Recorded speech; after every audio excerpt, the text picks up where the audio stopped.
Struggling with Wi-Fi issues after updating to iOS 18.2.1, you're not alone. In today's video, we'll walk you through a few simple steps to troubleshoot and fix these connectivity problems. First, a quick restart can often resolve temporary glitches. Swipe to turn off your device, wait a few seconds, and then hold the power button again until you see the Apple logo.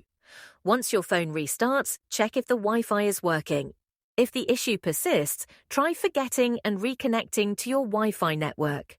Open Settings, tap Wi-Fi, and find your network. Tap the small info eSOL icon next to the network, then select Forget this network and confirm.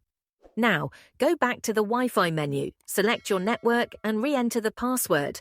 This can fix authentication or connection errors. Still having trouble?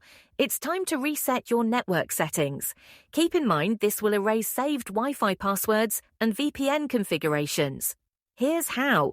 Open Settings, then go to General. Scroll down and tap Transfer or Reset iPhone. Select Reset, then choose Reset Network Settings and confirm your choice.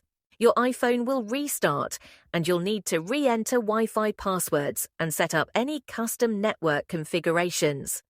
This step may feel drastic, but is effective for fixing persistent Wi-Fi issues.